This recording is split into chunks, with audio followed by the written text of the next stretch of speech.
I was working as a firefighter in Santa Barbara County, and we responded to a person who was ill with a really powerful flu, and a couple of us got it. I ended up in the hospital a few days later, went into intensive care, and kind of gave up the ghost overnight, and I left my body. And it was found myself flying through a star-filled realm, and I was this huge expanded cloud of some sort, and I felt amazing.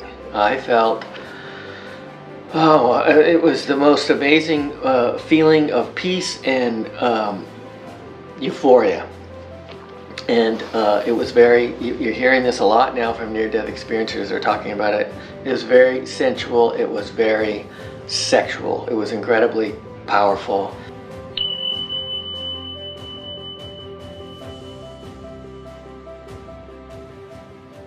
Every time I tell this story, I just start smiling. Because it all comes back. Hey, it was 1994. I was working as a firefighter in Santa Barbara. I was at Station 11 on a paramedic engine. I was an engineer, I drove. And there was a powerful flu epidemic going on in the area. And lots of people were sick. Emergency rooms were full of people. And we went to a patient. She'd been cooped up in her room, and she was really ill. And it was obvious we had to move fast because everything about her was wrong. And I grabbed the O2 and scooted across the bed and got above her and got a mask on her. And as I was fixing it, tightening it up, she let out this big exhale because she was so happy that we had arrived. And I was taking a breath in, and I felt my lungs fill with her breath. And I said, well, if that's not an inoculation, I don't know what is. And a couple of days later, I was really sick. At this point, I was really ill, and I was at home. I was circling the drain. It's hard to get out of bed. I was throwing up, and it going the other way. It was afternoon of the third day, I think. I was looking in the mirror, and I said, man, I don't even look like myself. Everything was dark. My heart was racing. It was like 150. And I tried to take my pulse at my wrist, because that's a good indicator of what your blood pressure is. And I couldn't get a pulse at my wrist, so I knew it was below 80. So I called my niece, I called my sister, and my niece picked up, and I tried to talk to her, and it was just a whisper. And she knew there was trouble. She hung up, dialed 911, and Santa Barbara County Fire came and picked me up. Guys did a wonderful job. They started high-flow IVs. It was obvious that I was severely dehydrated, and got me in an ambulance and got me to the hospital. And when we went in, the place was full. It was full of people, full of kids and adults, and everybody had this same really powerful flu. And I got put in a room, and they kept changing out the IVs. I had a couple of bags by then. I think another one was hung. By the next day, when I left, they said they'd given me 11 liters of fluids. They're trying to float the system because something happened, and I don't blame anybody, or I don't have any ill feelings towards anybody about it, because it led to this event, which was something that was meant to be. And anyway, the nurse came in, and she said everyone's getting these two drugs, something for pain, which was a morphine type thing, and something for nausea. She pushed him into the IV port, and I kind of was sitting up. I was getting dressed. My wife was there, and I was like, I think I can go home. And she goes, nope, the doctor hasn't even seen you yet, and these are orders for everybody. Anyway, she pushed it, and I keeled over. And my wife said that it really scared them. They came in and they Narcaned you, and Narcan is something that gobbles up the opiates, and they Narcaned you. She had it written down 3 times. And you weren't coming back. So they put me in intensive care for the night, and had all this equipment and tubes and stuff on me. And I don't know any of this. My wife hung in there. And at some point during that night, I left my body. And I found myself flying through this star-filled realm. Every time I tell this story, I just start smiling because it all comes back. But yeah, I was flying through this star-filled realm, and there were all these magnificent stars, orbs all around me, and they were so welcoming, and it was like I was being paraded through, and I just, all I felt was everything a human ever wants to feel. Just acceptance and love and joy and being held. And all those things, all those negative things that we have about ourselves, they were gone. They were absolutely gone. Things like, anger and resentment or spite or jealousy. In my opinion, those emotions do not travel with us. They stay here. They're tools for us to learn from. So anyway, I was flying through this star-filled realm, feeling absolutely ecstatic, like a cosmic orgasm. And it wasn't just an explosion, that was a full-time vibe. That is what we come from. We get glimpses of it here when we score the winning touchdown, or we get that job we wanted, or get the girl, and all these victories, if you roll them all into one, times it by 1,000,000, that is your vibration. So yeah, we come down here to push against this really dense, harsh vibrations. And it's really a wonderful gift. It really is. I'm cruising along, and there was cosmic orgasm, just continuous. And I felt like I'd been released from a hot, dark closet. And I was this huge expanded cloud, a huge expanded balloon. It seemed like I went out forever. And the thing that I kept saying while I was flying along and I was enjoying everything, and I kept saying, how in the world did I believe I was this dude? It was such a crazy trick that I was this person. And I had all these good points and bad points and, buttons. We all have them, emotional buttons that are going to send me into whatever, depression. And they were gone. All that was gone. All that was gone, and that remained with the person that was Bill Letson. And I had full knowledge of Bill Letson's entire life and knew all the details, and I didn't want anything to do with it. And I like him. He's a good guy, but I didn't want anything to do with it. The thought of going back was out of the question. I was well aware that my body was behind, and it was like a banana peel. What are you going to do with a banana peel? You're going to throw it away. And that's what it felt like. So I was flying along, and then all of a sudden I landed. I landed in a place that was solid. It had indirect lighting, and there were gurneys around, and there was equipment that was hanging from the ceiling. It was like a facility or a clinic or something. And right in front of me, there were beings. There were these 3 short little hooded guys, and they looked exactly like those beings in the movie Communion. The guys I saw, they were in front of me. They had big smiles on their face, and they had these dark hoods and squatty little bodies. And one woman wrote to me, and she said, I was taken by these many times as a kid. And she goes, I called them the Warthog Men. The Warthog Men had come and taken me. And she said, when I saw that movie Communion, I dropped my popcorn. And says that they looked exactly like that. And I've gotten a number of emails from people saying, thank you for doing this, because I thought it was just mine. So anyway, yeah, they look kind of, I don't know, creepy is the right word, but they look different. But for me, they were sweethearts. And they were saying things like, how was it? What did you learn? What can you tell us? And I was extremely confused. All of a sudden, I was in this place with these beings from a cartoon, basically. And one of them stepped forward, and he took a long look at me, and then he turned to the other 2, and he said, he doesn't remember us. And they all started giggling. And I was like, well, guys, I'm having a little trouble. All of a sudden, things are very strange from my perspective, and I kind of remember you, but give me a little time. And they were giggling and bouncing around, and they were wonderful. And then there was this other guy, and he was sort of in charge. He was kind of in the background. He came forward, and he was this tall, wispy guy, and he had this incredible ecstatic smile. His eyes were open, his eyebrows were up, and he had this wonderful smile and laugh. And he was obviously in charge, but he was the best boss anybody could ever have. He wasn't, very strict at all. When he came forward towards me, my throat just tightened and my chest expanded. And I thought I was going to break down in uncontrollable crying from love. There was so much love pouring from this being that it was overwhelming. It was paralyzing.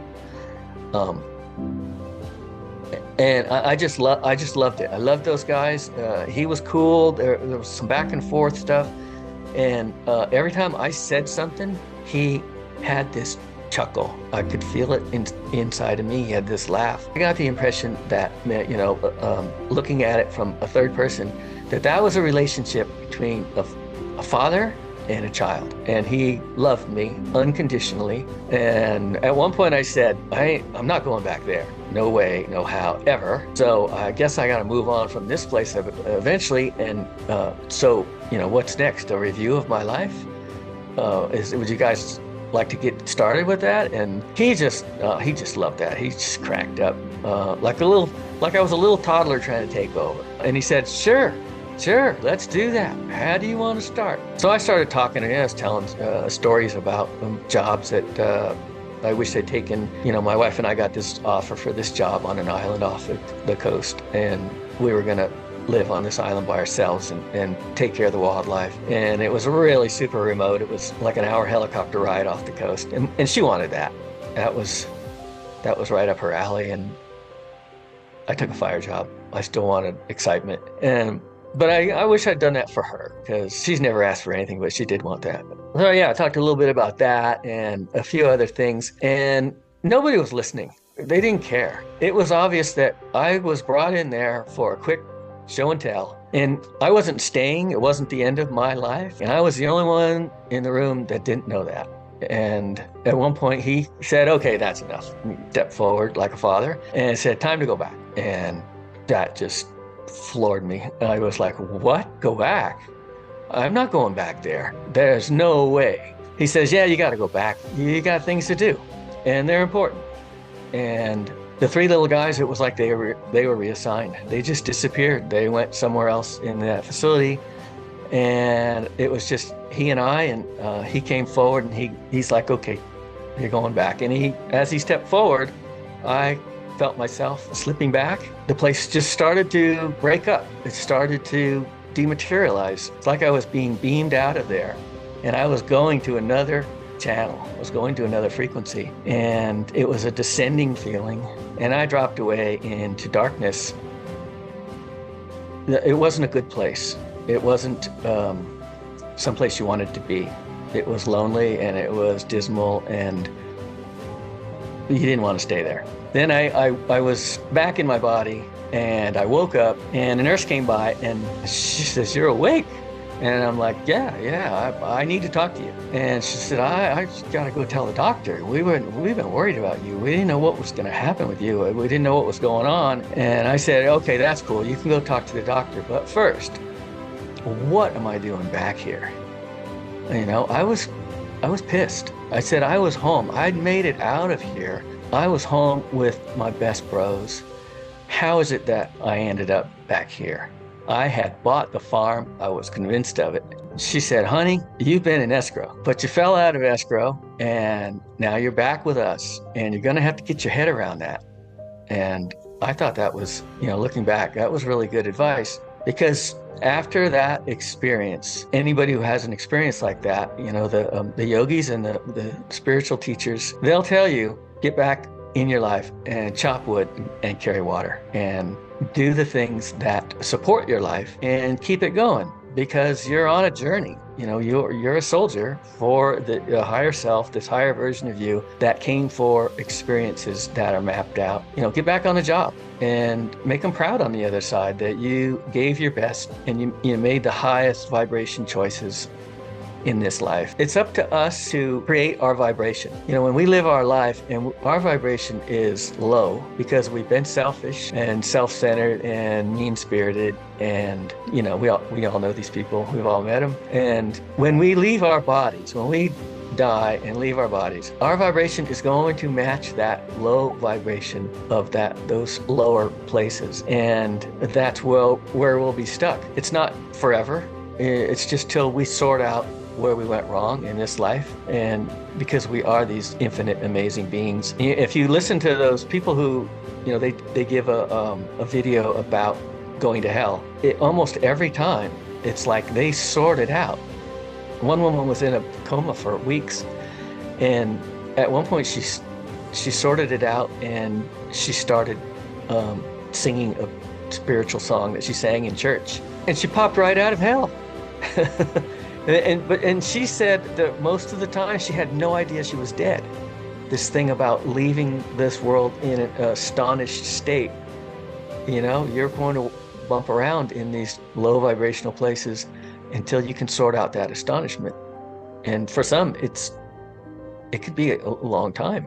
Edgar Cayce, when he used to leave his body to give a reading, he would sit quietly until the vibration started right in his eyes, and he would start that REM sleep, that blinking thing that you talked about, and I feel it all the time. Then he would find himself a little speck of light outside of his body, and he knew that he had to follow the light in order to stay safe, and that the first level of the realms that he visited or he moved through, he would move over to this staircase, and it was this like Jacob's ladder, and he would start up this staircase, and he would pass these little hooded gnomes and elves and things, and they had very dark robes at the lower levels, and then they'd be light colored at the higher levels, and there'd be like 8 levels, I think, and he'd go into the Akashic records and get a reading and return. But he said that that first level was a place of nightmares. The things that were alive in that area were nightmarish. People were there, but they were greatly deformed. They'd have huge hands or giant feet, or just these body parts that were really bizarre looking. And he said as he would follow the light to this stairwell, and then he would ascend, and he'd pull out of those places. And I think this guy Michael Tamara, he talks about this thing as we go through these lives and we sort out what we really are, who we really are, and we die well. We die realizing that we live forever and we can't be harmed. And I just got to stay the course and follow the light. We're living in an illusion. This is a really good play, and we all got parts in it, but when we go home, you don't want to come back here. This thing we call death, we've got it completely backwards. It is a beautiful thing. It is a 10 million% upgrade instantly. We have not lost anybody. They've slipped out of the physical and they've gone home. And they're just a little further up the trail than we are right now. But we'll see them again, and everything is fine. Everything is beyond fine for them. 2010, for some reason or another, I was led to Rick Strassman's work, DMT, the spirit molecule. And I don't know why I read this book. I don't know why I watched the video. I'd been a fireman, I was practically hung out with cops. You don't do that. You don't watch drug movies. You don't read drug books. You're not interested in hallucinogenics. It's not your world. But I did both. I watched the movie, the book showed up, and when I got around to reading it, I got to chapter 13 and 14 called Beyond the Veil. Strassman's volunteers, who he injected with DMT, which activates the pineal gland to rocket the soul out of the body. His volunteers were going to the same place and seeing the same entities, the 3 short hooded guys that were very comical and mischievous, and the tall wispy guy. Over and over, it was the same thing, and that rocked my world. And so much so that I walked around for a week going, what is going on? And I finally came to the conclusion that I didn't have a real grasp on what's really here, what we're really about. So I went looking, and I went into Costa Rica and just started driving around.